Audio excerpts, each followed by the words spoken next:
APPSC group 2 ప్రిలిమ్స్కి prepare అవుతున్న అభ్యర్థులందరికీ నమస్కారం. Human geography ఈ పేరు వినగానే చాలామందికి కొంచెం కంగారుగా ఉంటుంది కదూ. కానీ ఈరోజు ఆ భయాన్ని పూర్తిగా పక్కన పెట్టి ఈ టాపిక్ను మన స్కోరింగ్ ఏరియాగా ఎలా మార్చుకోవాలో చూద్దాం. చాలామంది అభ్యర్థుల మనసులో ఇదే ప్రశ్న. వందల కొద్దీ తెగల పేర్లు, వాళ్ళుండే ప్రాంతాలు ఇవన్నీ బట్టీ పట్టాలా, లేకపోతే దీన్ని ఛేదించడానికి ఏదైనా స్మార్ట్ మార్గముందా? నిజానికి ఇది బట్టీ పట్టే సబ్జెక్ట్ కాదు. ఇదొక స్ట్రాటజిక్ గేమ్. సరైన వ్యూహంతో ఆడితే చాలా తేలిగ్గా గెలవచ్చు. మన ప్రిపరేషన్ దిశను పూర్తిగా మార్చేసే సమాచారమిది. కేవలం పాత ప్రశ్నపత్రాలను ఎనలైజ్ చేయడమే కాదు, ఎగ్జామినర్ మైండ్ సెట్ను డీకోడ్ చేసి ఒక కాన్ఫిడెన్షియల్ ఎగ్జామ్ డాసియర్ను సిద్ధం చేశాం. ఇప్పుడు ఈ డాసియర్లోని కీలకమైన ఇంటెలిజెన్స్ను బయటపెట్టబోతున్నాం. సరే, ఇక విషయంలోకి వెళ్ళిపోదాం. ఏ యుద్ధంలోనైనా గెలవాలంటే ముందు అవతలివాళ్ల బలమేంటో తెలియాలి.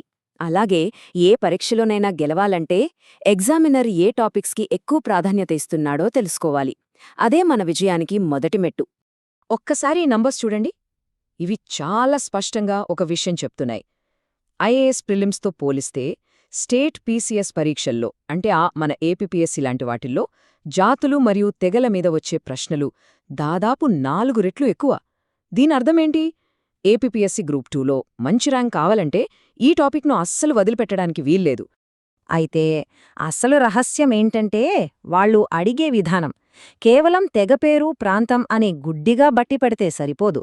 ఎగ్జామినర్లు ఎక్కువగా మ్యాచ్ ద ఫాలోయింగ్ ప్రశ్నలిస్తారు. అంటే ఒక తెగను దాని ప్రాంతంతో మనసులో ఒక మ్యాప్లా గీసుకోగలగాలి. ఈ ఒక్క స్కిల్ చాలు మిగతా వాళ్లకంటే మనం ముందుంటానికి. సరే, బేసిక్స్ నుంచి స్టార్ట్ చేద్దాం. ఈ టాపిక్లో ఎలాంటి ప్రశ్న వచ్చినా సమాధానం చెప్పాలంటే కొన్ని ఫండమెంటల్స్ తెలిసి ఉండాలి. పునాది ఎంత బలంగా ఉంటే బిల్డింగ్ అంత గట్టిగా ఉంటుంది కదా. ఇక్కడ కూడా అంతే.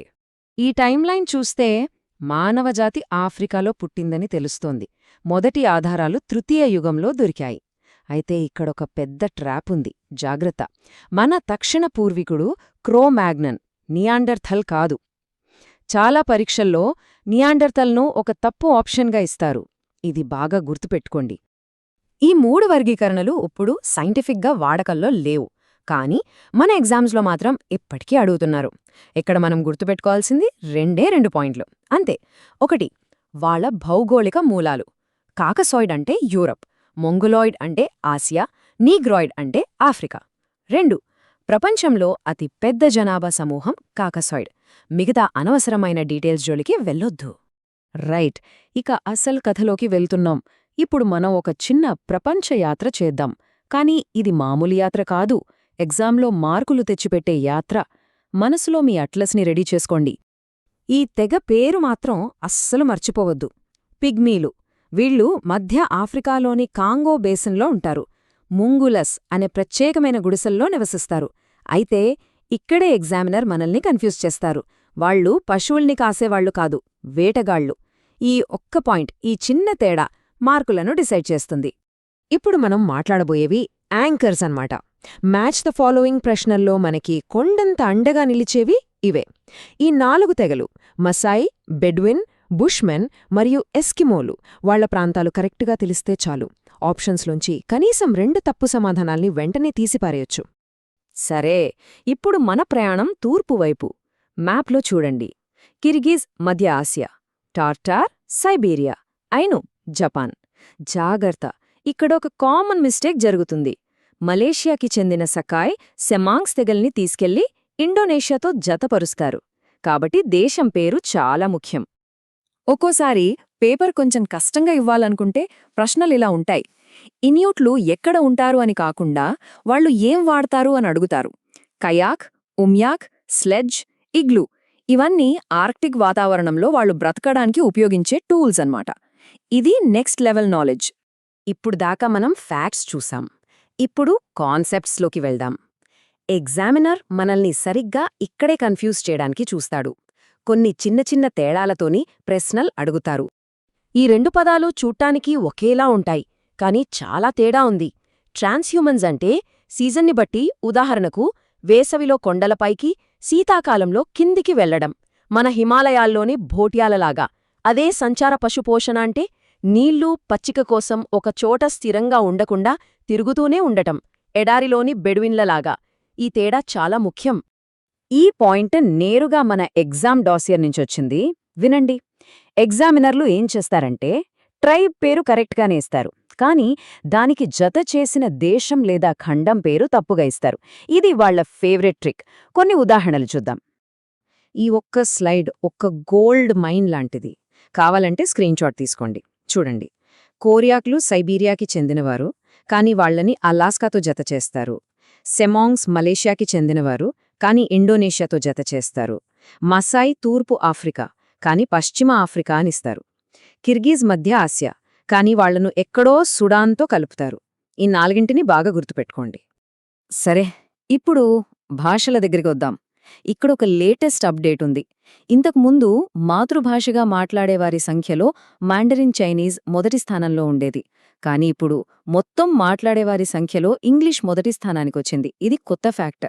అలాగే ఎస్పెరాంటో అనే ఒక కృత్రిమ భాష గురించి కూడా అప్పుడప్పుడు అడుగుతారు.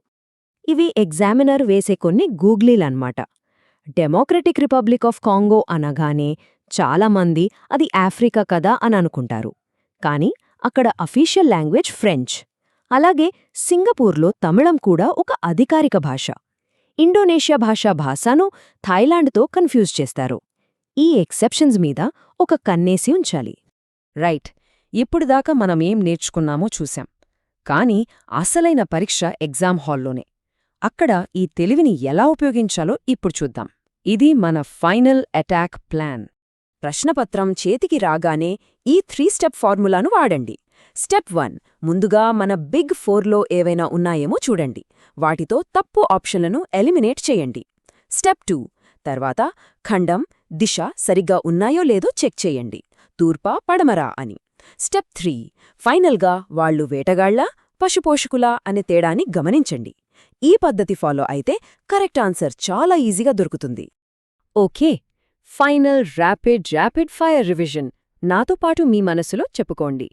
ఎస్కిమో, టండ్రా, మసాయి, తూర్పు Africa, Bedouins, Arabia, Bushmen, Kalahari, పిగ్మీలు, Congo, Ainu, Japan, Tatar, Koryak, Siberia, Kyrgyz, మధ్య Asia.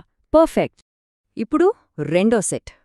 తువారెగ్, Sahara, mestizo, Latin America, బంటూలు, మధ్య దక్షిణాఫ్రికా, మూర్లు, మొరాకో, మయోరీలు, న్యూజిలాండ్, గౌచో, అర్జెంటీనా, యూదులు, ఇజ్రాయెల్. అంతే. ఈ డాసియర్లోని అత్యంత కీలకమైన సమాచారం ఇప్పుడు మన దగ్గర ఉంది. చూశారుగా, కేవలం సమాచారం మాత్రమే కాదు, దాన్ని ఎలా వాడాలో చెప్పే ఒక కంప్లీట్ బ్లూ ప్రింట్ ఇప్పుడు మన చేతిలో ఉంది. ప్రశ్న ఒక్కటే, ఈ ఇంటెలిజెన్స్ను ర్యాంక్గా మార్చడానికి మీరు సిద్ధంగా ఉన్నారా? ఆ నిర్ణయం మీదే. All the best.